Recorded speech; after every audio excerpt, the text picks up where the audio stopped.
Sydney? Thank you so much for having me. I'm going to be talking to you guys about mobile storytelling. At the moment, my two favorite pieces of gear are a phone and a drone. With these two, I can do absolutely anything. Not suitable for landing. What do you mean it's not suitable for landing? Well, this is awkward, isn't it? Okay, I'm going to leave that there, then we'll just see what happens. I've subsequently launched a company called #OurStories. And our aim is to empower people with mobile storytelling skills. Communities on the fringe of society, teach them how to use their phones to tell stories. Journalism, good journalism, has always been about more sources, a diversity of voices. We're increasingly seeing that places like Syria, East Aleppo especially, it's far too dangerous. We don't have foreign correspondents on the ground, there aren't any.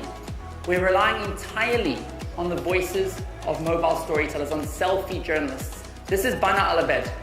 Bana is 7 years old, and for the last year, she has been periscoping with the help of her mother, live from East Aleppo. This is a powerful and important voice.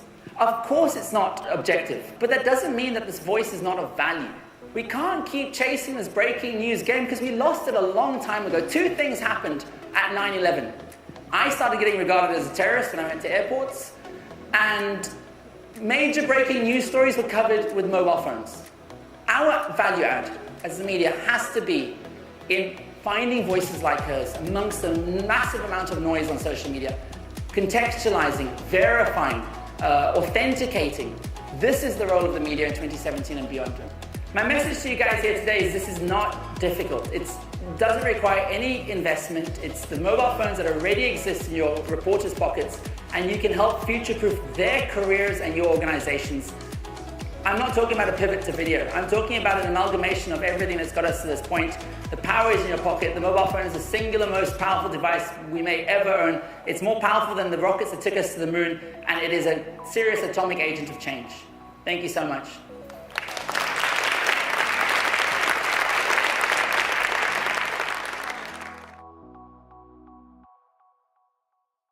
I'd like to introduce to you Yusuf Omar. Curation is the new creation. Social video is a growing form of communication, and the camera is increasingly becoming a touchpoint of technology. News media has now become a value add to its ability to aggregate, verify and repurpose the stories of millions of people. In this interactive session, Yusuf will unpack both how to discover stories online and publish innovative mobile storytelling formats. Yusuf is a former CNN senior social media reporter and co-founder of #OurStories. I think his most recent work has been in Syria and in India, and he's worked with the Mojo mobile journalism foreign correspondent for E-News Channel Africa, ENCA in South Africa. Please welcome Yusuf Omar. What's up, Sydney? Thank you so much for having me. It's quite unusual to come off the back of that particular session because they were all about, I mean, it was a great session, but, you know, citizen journalism, it messed up the US elections. It wasn't citizen journalism that messed up the US elections. Traditional media got the US elections wrong. If you were listening to citizen journalism, we may have actually been able to sense what was actually happening on the ground. I'm going to be talking to you guys about mobile storytelling. I'm going to be talking to you guys about mobile journalism. Get out your phones, record this. I'm going to talk incredibly fast, and you're going to want to play this back to your newsroom later. I'm going to give you guys tangible steps, 7 steps how to build a mobile journalism newsroom. At the moment, my two favorite pieces of gear are a phone and a drone. With these two, I can do absolutely anything. I don't need anything else in my life right now. Let me try and connect this up so I can show you what I'm looking at. Just by show of hands, anybody have a drone in the house? Australia is a cool place because while most people are still twiddling their thumbs about what to do with drone technology, if we can just get that up on screen, this place seems to be a little bit more sorted. This will be the weirdest selfie I've ever done. Hey! Cool. I'll land up because the people that are at this expo are like, dude, don't fly over anybody, our insurance won't cover it. I'll try and land it. Not suitable for landing. What do you mean it's not suitable for landing? Let's have a look. Okay. Go home. Well, this is awkward, isn't it? Okay, I'm going to leave that there, and we'll just see what happens. At some point, it's going to want to sit down, I hope. And when it does, we'll be watching. This is why you shouldn't give your journalists drones just yet. But anyways, let's continue. So, since I got here, I've set up I'm here for just 48 hours. I'm going straight from here to the airport and flying on to Serbia. And I wanted to tell stories while I'm here, so I set up a page for you guys. It's called #Australia. You guys can jump on there. It's @#Oz on Facebook. And it's where I've been experimenting with various stuff over the last few days while I'm here in Australia. But seriously, wait, let me land this thing. Down. There we go. Oh, it's looking good. What do you mean it's not suitable for landing? Land.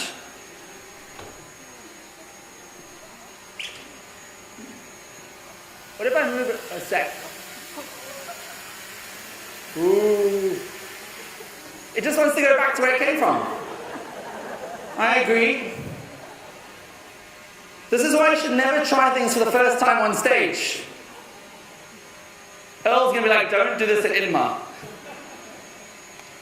Okay, I'm going to keep that going, and eventually it'll have to land because it'll run out of battery or something will happen. Let me disconnect from that. And I'm going to connect to the local Wi-Fi so that I can show you guys what I intend to show you. ICC Sydney. Whoops. Which Wi-Fi you guys on? There we go. Okay, so I've set up this page, and on my first day that I arrived, being yesterday, I went obviously to all the touristy hotspots that you would go to. I went to Sydney Harbour, I went to all these kinds of places. And I was able to... Hello? I was able to use my phone and produce a couple pieces of content. Firstly, I used... Do you see that camera that's on the bottle down there? That's a 360-degree camera. It gives you perspectives from all directions. So I went down, put it on the table wherever I was, and started capturing conversations, like this piece over here. So I'm using my phone and I'm moving around, having a look what's going on, talking to my friend Corinne, who's a mobile journalism trainer. Set up the audio so you can hear her. That was the first thing I did. So I did a series of those. I then was obviously producing Instagram stories, Facebook stories. I was at the Radisson Blu, decided to do a bit of a news bulletin using the swimming pool, talk about the headlines that were taking place here, trying to mix up the formats. Yeah, we could do news differently. Obviously, the same-sex rights bill was in the headlines. Obviously, there was something called pantsing. Do you guys know what pantsing is? In social media, in your schools here in Sydney, people are pulling down people's pants and taking pictures of them. This is not what mobile phones are designed for. Terrible use of it. But anyways, there was that, and of course, North Korea was all over the headlines. And then, of course, perhaps the most exciting project I was doing was, I was at ABC yesterday, and I overheard the staff, and they were talking about a story about a building being evicted in Sydney. All of the residents are being evicted. And they're like, yeah, we finished the video, and it's going to go here and here and here and be cleared, and then we're going to get it online tomorrow. And I said, did you send a drone? And they said, no, we've got to send another form, and you're going to get the drone guy. So I was like, okay, this is a big organization. What if I go to the same building and try and cover it myself with my drone and my phone and get it up online before ABC did? And I did. I went there last night, I missioned around, and I ended up, if you guys got audio, I'll just play the story for you guys that I captured there.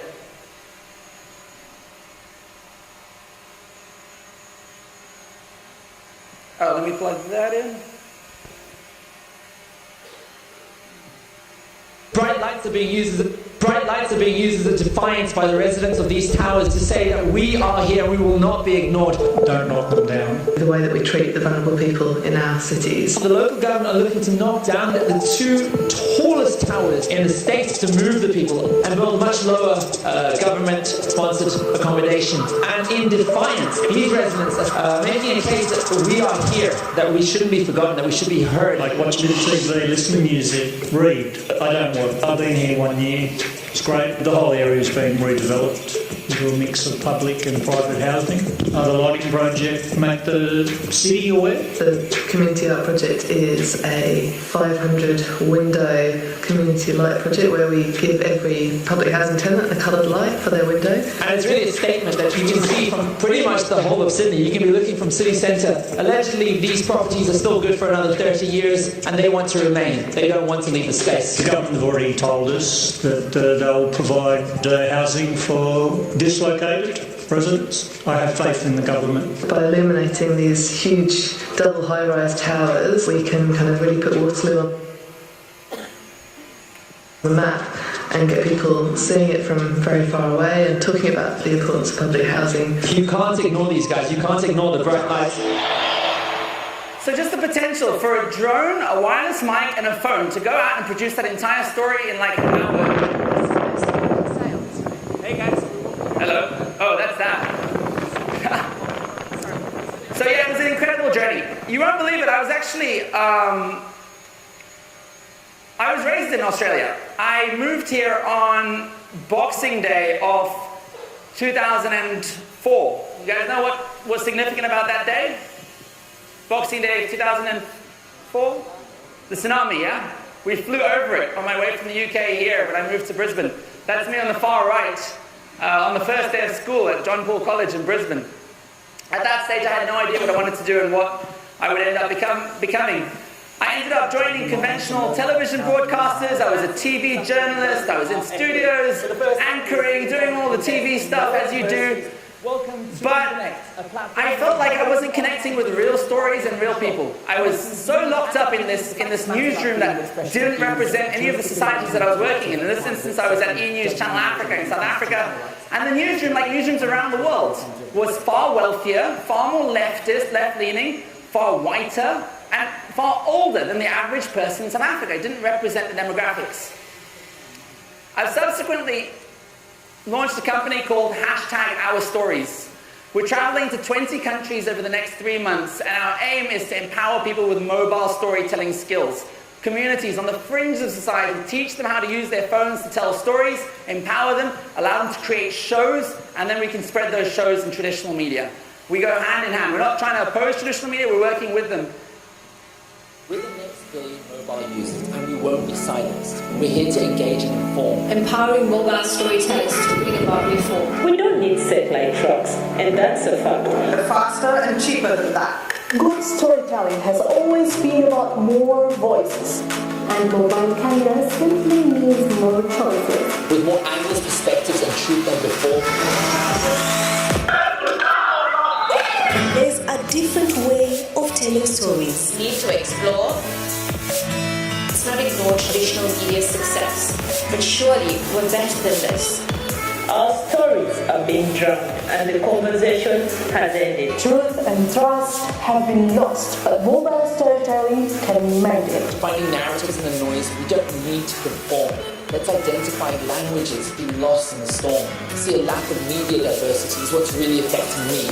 We talk about fake news, but don't listen to enough real views. We know misrepresentation can lead to wars, so this is our cause. #OurStories. What's yours? So, I agree with the previous panel. Maybe they're not citizen journalists, but that doesn't mean they're not citizen reporters. Journalism, good journalism, has always been about more sources, a diversity of voices. That's exactly what we're trying to do. We're trying to diversify the amount of sources that we have when we're creating good stories. I believe that's what's going to create better journalism. More angles, more perspectives can only lead to more truth. I'm a Mojo. I'm a mobile journalist. I call myself a jeans journalist. Everything I need to tell a story besides this bad boy fits in my pocket. And he doesn't look like he wants to go anywhere in a rush anyway. In 2010, I wanted to be a foreign correspondent. I wanted to travel to war zones and natural disasters, but newsrooms wouldn't send me. I didn't have enough grey hairs or no hair at all for some of the people in this room. So I did it myself. I packed a backpack full of old t-shirts, and with a head full of young dreams and a little mobile phone, I hitchhiked from South Africa to Syria, from Durban to Damascus, telling stories along the way, literally just holding a phone and documenting the journey.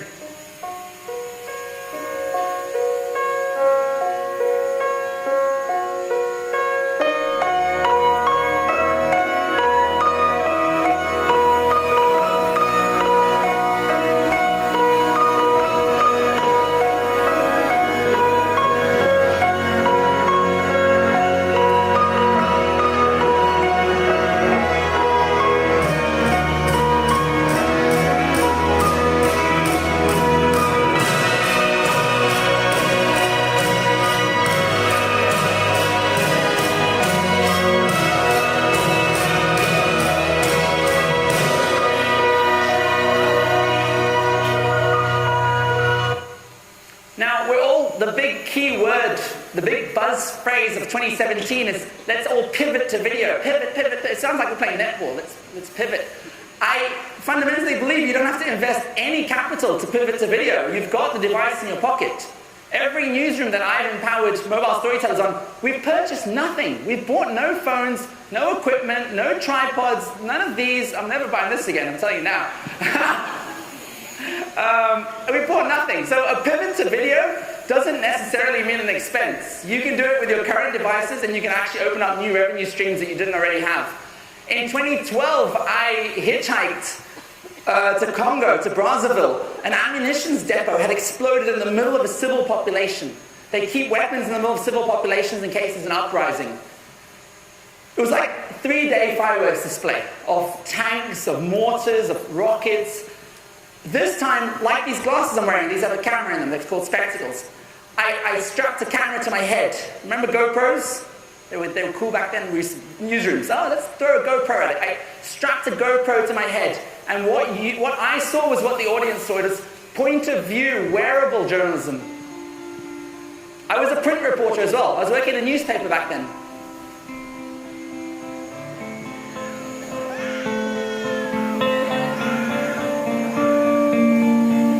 It's quite scary walking. It's essentially like walking through a minefield.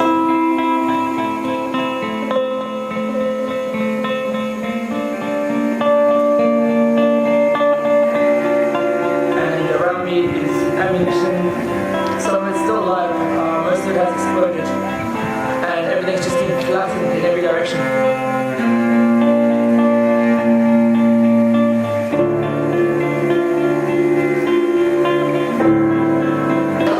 Nothing's changed. If anything, the situation is far worse than before. About 2 kilometers in every direction. Everything's just flattened.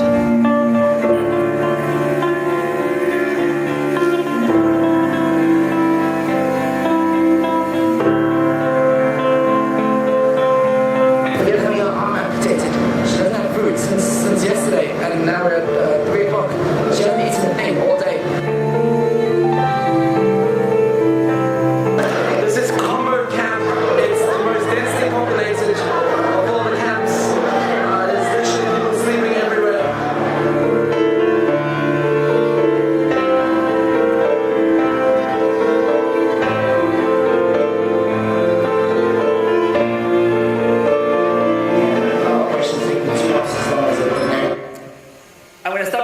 Ridiculously gory.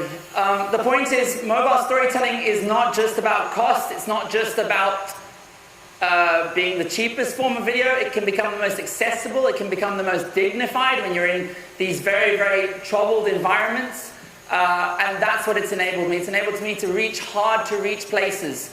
The delivery is also not television. We just watched that entire show happen here. It's not head and shoulders, this is the news. It's an arm's length away. It's looking into the camera. It's expressing emotion. It's being human. It's the very reason that my generation can relate to this kind of content. We are the YouTube generation. We've never been more forgiving of shaky, handheld. I planned that all along, guys, seriously. I'm scared of this thing. Shaky, handheld, poor audio, it doesn't matter. All our generation want is a good, authentic, real and raw story. And that's what mobile journalism provides. It provides a real and raw experience that we can relate to. People trust me telling them what's happening more than they trust a brand or an institution. They trust another person. In 2014, I had the opportunity to be smuggled into Syria with a group of surgeons that were building a hospital in the province of Darkush, Idlib. This time I took the full camera gear, like the guys at the back, the tripods, the big camera, the B-GAN. You guys know what a B-GAN satellite is? It's an awful device. Satellite, the lighting, and yet I kept resorting to using my mobile phone to tell stories. Because when you're in a war zone, you want to be light, nimble, discreet, and we ended up producing an entire documentary, and it was called Working in a War Zone. Just seconds ago, we saw a child, basically a car came screaming in here, blood pouring out. There was a child who's been shot just below the heart. At the moment, we understand there was some sort of an accident. It was an 11-year-old accidentally shot dead by his father, who's clean gun. I'm just we to do now? We tried to personify this hospital. I wanted to do this my whole life, and having done it, I wouldn't want to go even 1 centimeter closer.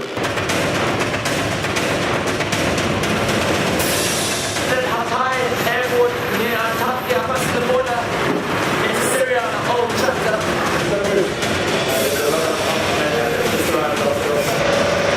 The security situation is definitely deteriorating.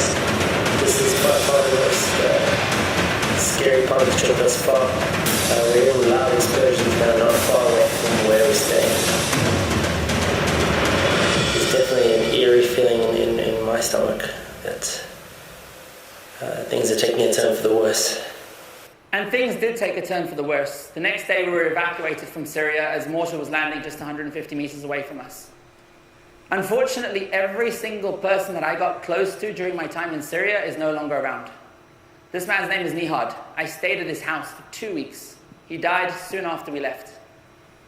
I used to catch a ride every day on the back of his motorbike to the hospital and back.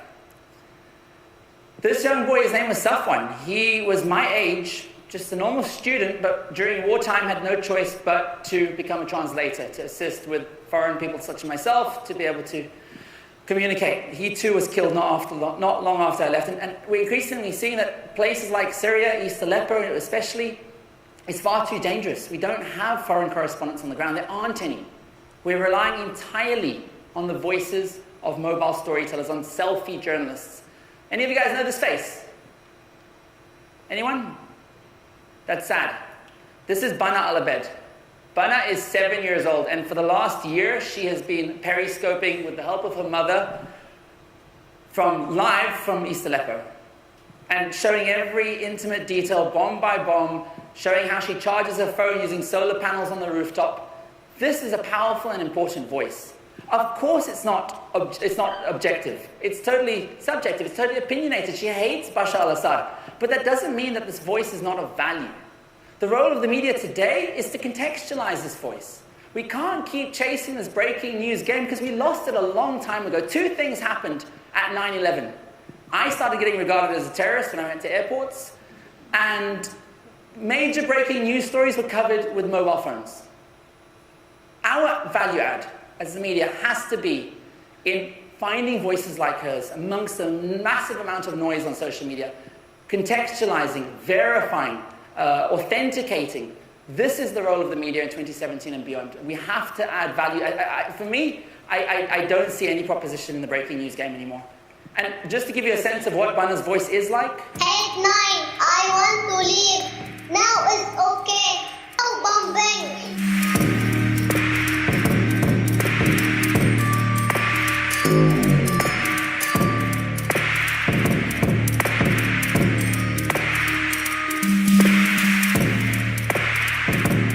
My God, he left us to finish war.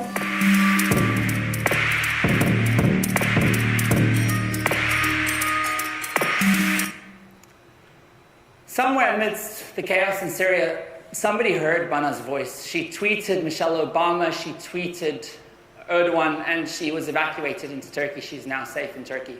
So there was an impact. Her voice was heard. How many mobile storytellers are we listening to in Australia? Out of the 24, 25 million people, imagine if just 1% of them became voices that we could start aggregating, start hearing. And of course, as I spoke about, the verification role is important. We can use technology to do that. We can look at Bana's images. We can use satellite imagery from Google Maps, and we can accurately ascertain that that rubble behind her is really in East Aleppo, that she really is a 7-year-old, that really is live streaming on a regular basis. We have to use technology to help us work out what is and isn't real. Since I left Syria in 2014, I've dedicated my entire career to building more mobile storytellers. That's my key interest. I want to train as many people as possible, and I want as many voices, angles, and perspectives in the world as possible. And I started with South Africa. We brought in, I was working at a 24-hour news broadcaster, and we tried to recruit, using this advert, 12 young people. Hey you. Yeah, you, stalking your ex on Facebook? Can you get social media trending like #BieberWiener? And we ended up with like 12 people that Absolutely, there was nothing like them in the newsroom. They were from different parts of the country. They were from different social economic statuses. They didn't have the same education. They perhaps had more tattoos than other people in the newsroom. They were totally different to people that were represented in the newsroom that I was working in. And that was important to us.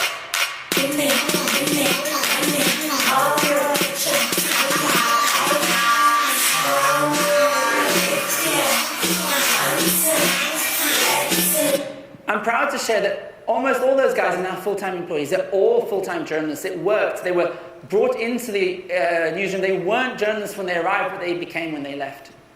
I then moved to India, to the Hindustan Times. Hindustan Times is one of the biggest newspapers in the world. Over 100 years old, 27 offices. It's a colossal, colossal beast in an enormous country of over 1 billion people. And I was tasked with training 750 people to tell stories using their phones. You can only imagine the logistical nightmare. If I ask this room right now, how many people have iPhones? Wow. How many have Galaxies, Samsungs? This would be so easy to train you guys. It would be 1 or 2 apps, it would be easy. In the Indian newsroom that I worked, there were 75 types of phones, ranging from a $4 Freedom 251, a $4 phone with 2 cameras, up to an iPhone 7, and everything in between. Fragmentation is a big F word for a mobile practitioner like myself, both in terms of the audience consuming on all these different devices, and in terms of your reporters that are trying to create content on these devices.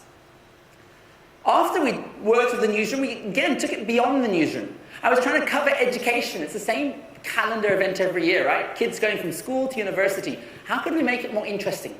So I brought 6 young students in. Kids that were already interested in journalism. They were working in their school newspapers. And I trained them how to use Snapchat. And I had them Snapchat the most stressful 6 weeks of their lives trying to get into university. And they would send me those snaps every week, and I'd create a reality show out of it. So every week is a different theme. Sex, family life, trying to get accommodation. And the voices that emerged were so interesting. 6 people. 6 goals. 6 ideas. But one objective. To make us our best. This is the first ever Snapchat. It was an amazing experience. To this day, those students are still submitting videos to Hindustan Times. Every time there's a protest or a riot at the university, we have 6 young people that have been trained, that we can verify, that we know personally, and you can activate them like that. You can say, we can give those people access to our Facebook Live because we know them personally, we've trained them personally. It is the greatest gateway of free, genuine, authentic content that you could ever ask for. We then took it a step further. I wanted to find the most disenfranchised voices I could and try and get those voices into traditional media. And in India, one of those groups was the waste pickers. Waste pickers are people that collect garbage and recycle it. Absolutely the lowest of the lowest class, the absolute bottom end. This time I found 20 of them. They had feature phones and smartphones, and I trained them how to use Instagram stories, because Instagram stories works on a lot of phones. And if you look at the stories format, if any of you use it, it's actually a video editor. The ability to hold down a 10-second video at a time and put them together in a linear sequence creates a story. So we train them up. Hold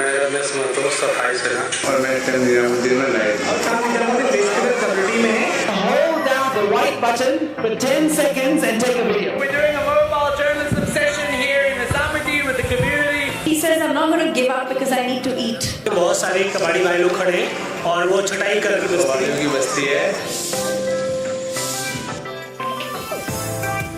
Downloading Instagram. I'm with Lord Race Pickers. Teaching them Instagram stories so they can tell their stories. Amplify the voices.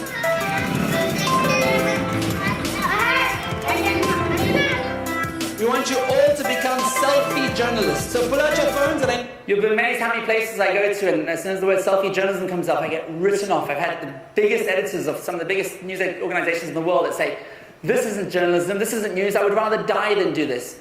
If this isn't journalism, I don't know what is. I really don't.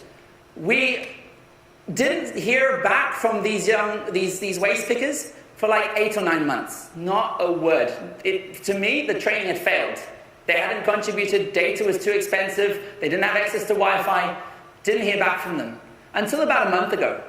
About a month ago, the Indian government raised the GST, the tax on recyclable plastic goods. And suddenly, I'm sitting in London, and out of nowhere, I see this hashtag popping up on social media, hashtag GST waste. And who was it? It was these young people again, these waste pickers. In their most dire moment, when nobody was listening to them and they were losing their livelihoods, they went to Instagram stories and they started sharing their voice. And we're increasingly seeing around the world that our generation is using their camera as a way of communicating. We don't type, we don't even talk, we use our camera.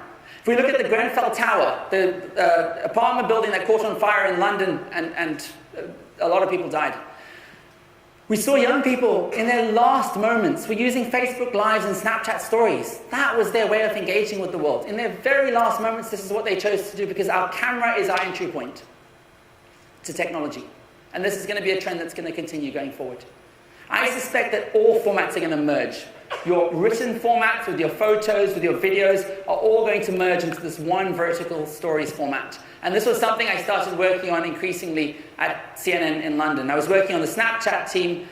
Snapchat is a very interesting product to work on. It's mobile optimized. It only works on mobile phones. It's got a clear revenue stream because it's a bit like Netflix or Amazon. You give them content and they give you money.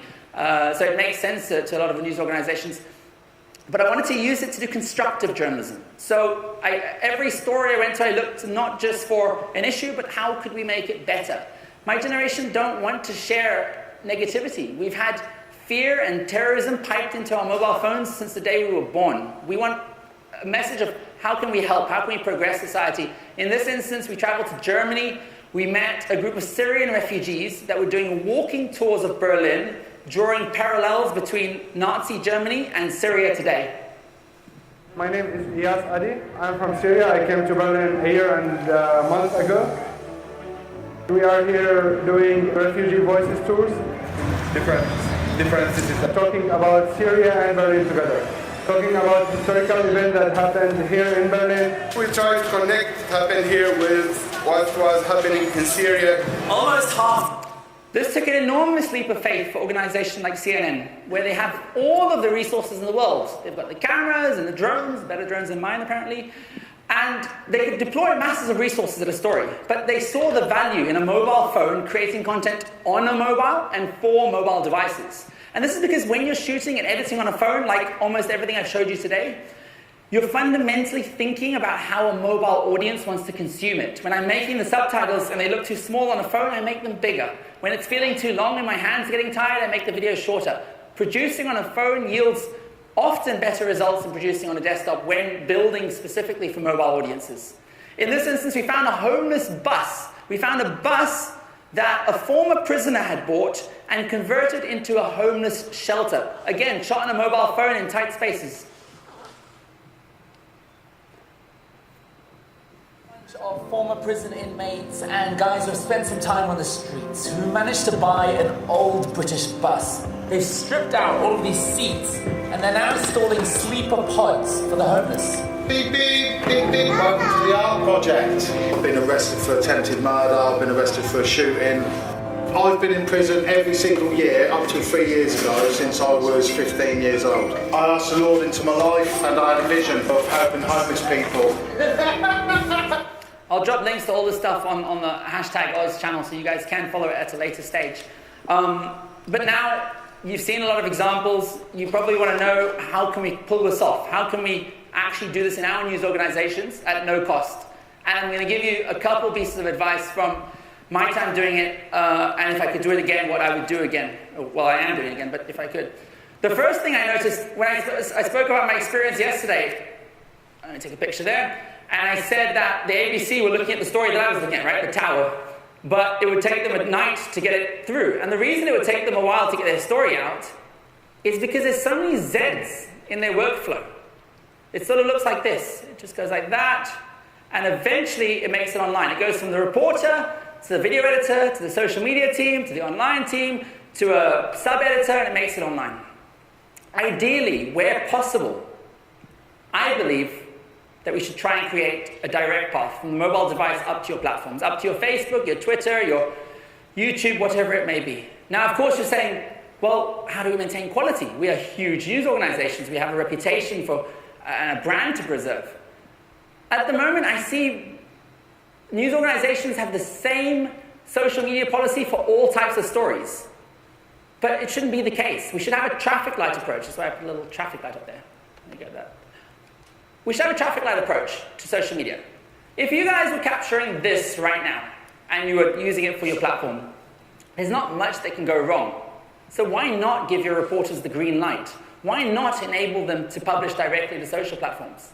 If it's a case of the current Prime Minister being caught allegedly using the C word in a VIP plane, maybe that's a red light story. Maybe we should slow down that process and reintroduce the Zs into the workflow. But I don't think we can have the same social media workflow for all pieces, because what it ends up doing is effectively creating bottlenecks.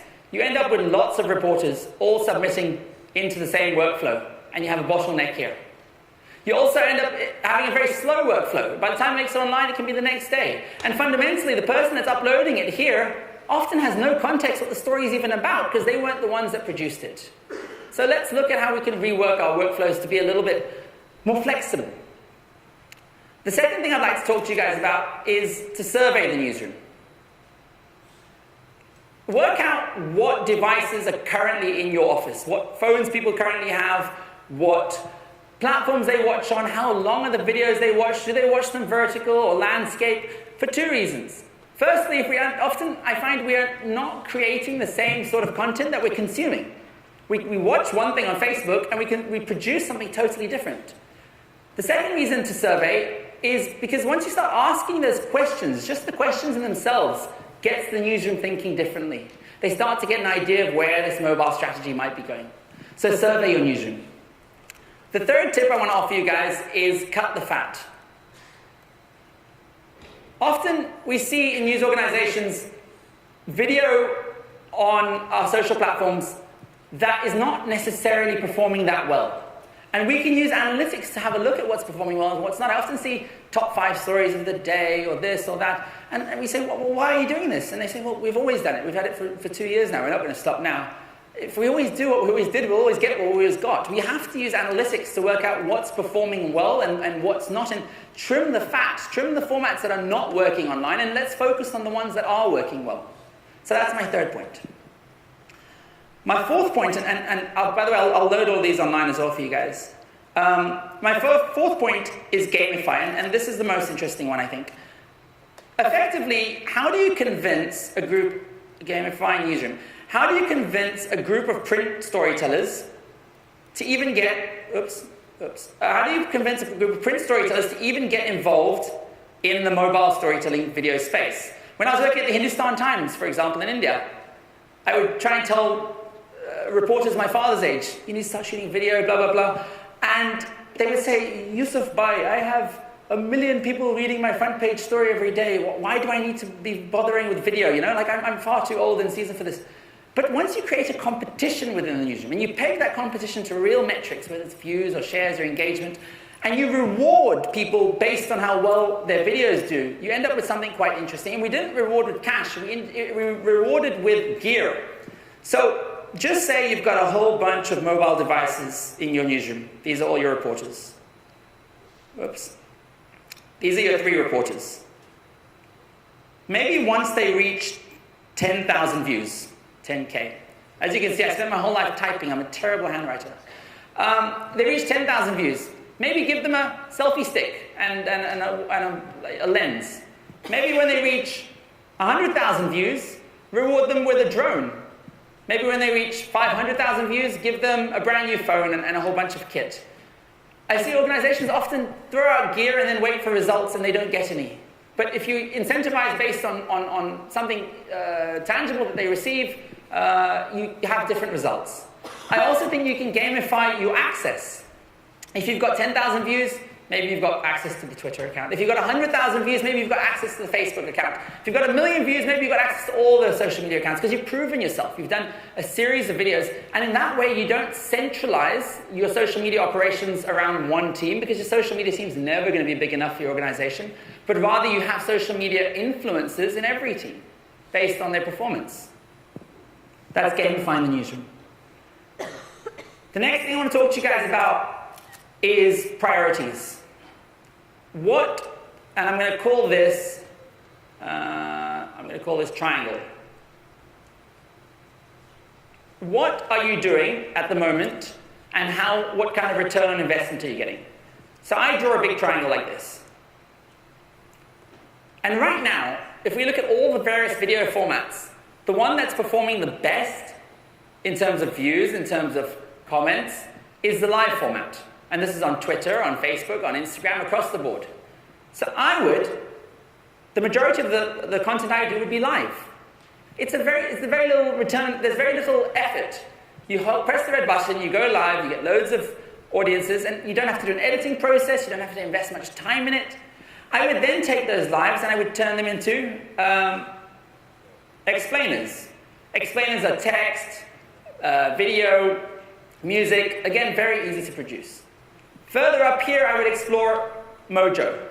Mojo is going out and shooting and editing and these kinds of things. That's quite labor intensive. So it shouldn't be the biggest part of your triangle. You should pick the battles of which stories you're going to go out and film. And you should know that those are going to perform well based on listening to your audience and knowing what they like. And right at the top of the pyramid, I put VR, 360 video, these sorts of emerging platforms that we're still beginning to understand. They require a lot of effort. Doesn't mean we shouldn't do them, but they should occupy maybe not the majority of your work. So that's the triangle. Point number 6 is pick a day. I call it pick a day. I call it Mojo Mondays, but pick a day of the week and have training sessions and open it up to absolutely everybody, from the janitor and cleaners to the editor-in-chief. And I don't even write a list of these people are coming this week. Invite the entire organization to come because you don't know who's going to be at a story when a major news event happens. So I would personally like to have a mobile storytelling newsroom. I don't want to have a mobile team. We've got enough verticals. We don't need an extra mobile storytelling team. We need a newsroom of people that can tell stories. So pick a day of the week and invite people to come for training. And the final point is social formats. Fundamentally, the biggest error we continue to see is people treating online platforms like they are television, exporting TV-style storytelling to mobile platforms. If I have to show you, let me jump out of here, the best performing, let's see how hot the Wi-Fi is, Ugly Indian. The best performing video I've ever done was a piece called The Ugly Indian. It was produced, edited, shot on a mobile phone, and it got 5 million views in the first 5 days, and 8 million views thereafter. Very, very, very simple, different style of storytelling. I'm going to play it for you guys. It's the last video. I know I've played you guys a lot of videos. I apologize for that. And we're going to identify why it might have gone viral. Why it might have gone. Are you an ugly Indian? All of us here are ugly Indians. This place smells like urine. A lot of urine. This is our problem. The Ugly Indian is a Facebook group that focuses on spot fixing, spotting an. You guys need to be part of their towns or their cities and fixing it. It's meditation. It's not the broken window theory. Sorry, the Wi-Fi is too slow. There it is, ugly. The point is, it's got a few simple characteristics that made it go viral. The first one is the autoplay. The first 3 seconds of the video. That guy is urinating on the wall. Those 3 seconds are the most important. When somebody's scrolling on a timeline, it's the automatic play when it pops up. You need to hook somebody. A television narrative is quite different. At about the 60 or 70% mark, you reveal the best part of the story. Here, you don't want to open with your most beautiful shots. You want to open with your most controversial statement, singular statement that's going to hook somebody. My second line, are you an ugly Indian? I'm automatically asking my audience a question. Social media, Facebook and YouTube are very simple. They work on the amount of people that are talking about a story. It defines how important it is. So I'm asking questions. Are you an ugly Indian? I'm spurring you to have a discussion. It's not until the 12-second mark that I start explaining what this campaign is about, that it's a campaign about trying to clean up India. Traditional narratives, the Ugly Indian organization, we're cleaning up in Delhi today for blah, blah, blah, blah, blah, blah, blah. No, bring the emotions right up the top. My message to you guys here today is this is not difficult. It doesn't require any investment. It's the mobile phones that already exist in your reporters' pockets, and you can help future-proof their careers and your organizations. I'm not talking about a pivot to video. I'm talking about an amalgamation of everything that's got us to this point. The power is in your pocket. The mobile phone is the singular most powerful device we may ever own. It's more powerful than the rockets that took us to the moon, and it is a serious atomic agent of change. Thank you so much.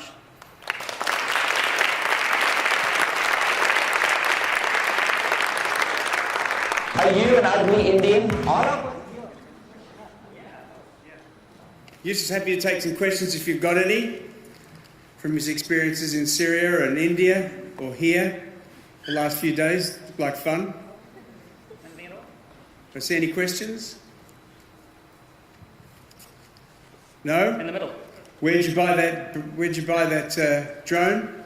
I want to know so I don't go there by mistake. Thank you. Ken Burrows from Community News in Perth.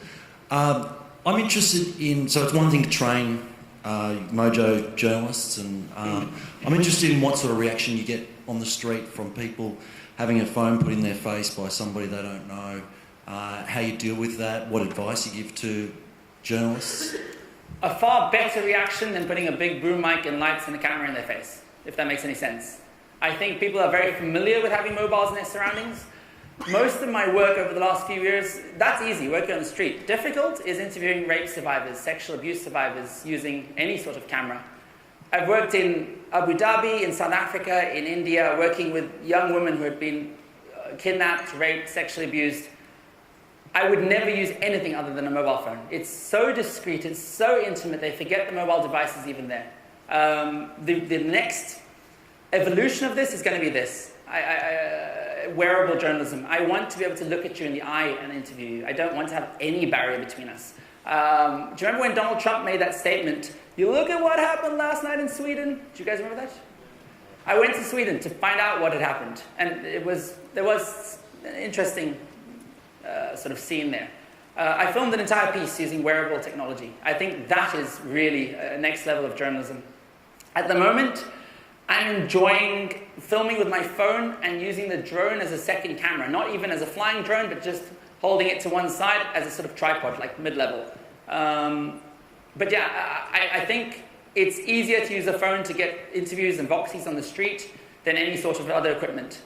I suppose the difficult bit is when you meet people who think they're important, and you rock up there with a little phone and a microphone, and they say, "Where's your camera crew?" I am the camera crew. That's more difficult as a mobile storyteller. Any other questions? I can chat about workflows, equipment. Yeah. Christine.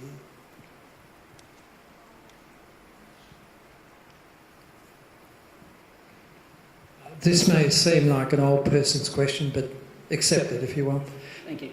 How do you inculcate into these people some sort of ethical or, decision about what's appropriate to undergo in this mobile journalism?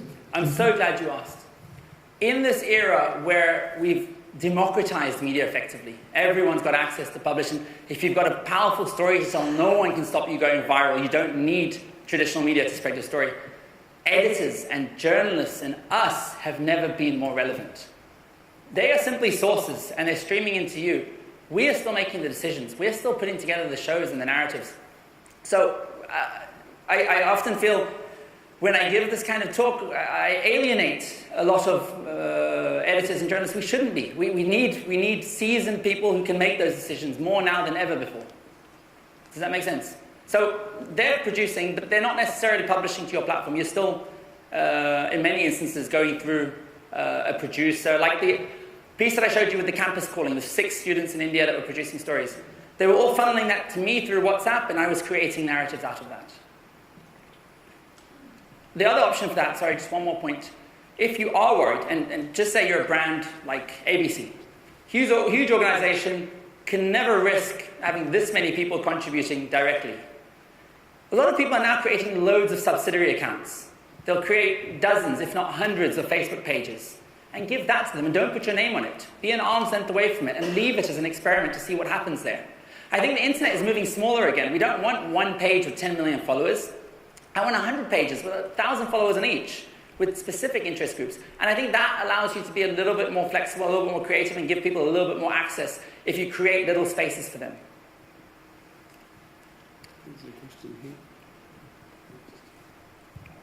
So, $1 million question, how do you make your money? How do you monetize all this? My business, the new one? Yeah. Good question. 3-year plan. First year, we intend to just say, you want to do stories on an Aboriginal community. We go out there, we train them in mobile storytelling, we produce shows, and we can sell those shows to international news networks. And it will give them access to voices they don't have. By year 2, we expect that we'll have such a volume of mobile storytellers around the world, we'll have almost a real-time wire service, a pay-as-you-go system. You want an auto tuk-tuk crashing in Delhi, we've got it, because we've got somebody there. And we can deploy somebody there far quicker than traditional media can send out a camera or a satellite truck. And by year 3, I believe we will have built such a big audience on our own platforms, on our own Facebook and YouTube, that we can start to monetize those and look at content marketing opportunities there. I'm hoping. We've got a question over here. I saw a hand fly up. Yes, sir.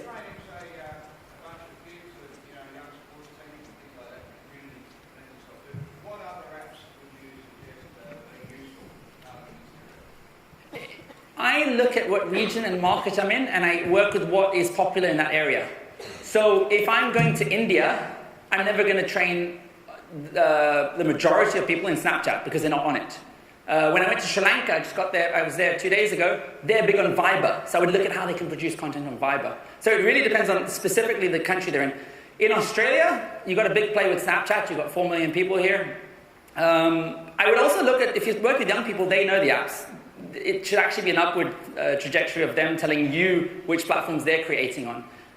Me personally, I go for the social media app that gives me the greatest creative mandate to do better journalism. If I am in a breaking news scenario, I still go to Periscope on Twitter. If I am doing a studio shoot, I go to Facebook Live. If I am giving you a running commentary of my day, I go to Snapchat. So it really is, it's too nuanced to have an overarching rule over it. If I'm doing a documentary, I'm on YouTube. It's not, as much as it seems that Facebook is the juggernaut, and they are the juggernaut, they own WhatsApp, they own Messenger, we are seeing little pockets of energy. We're seeing Musically and Lively doing their own thing in their own space with a different demographic. If I've noticed one thing, it's that we are all on different technological trajectories. My father's generation had an AOL email address, maybe he dabbled in MSN, now he's on WhatsApp and he won't stop WhatsApping me. My younger brother is on Musically, Lively, Instagram.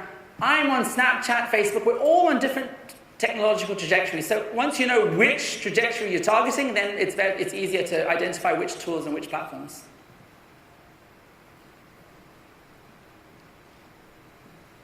I think we're done. Awesome. Yusuf, thank you very much. Thank you so much. Fantastic.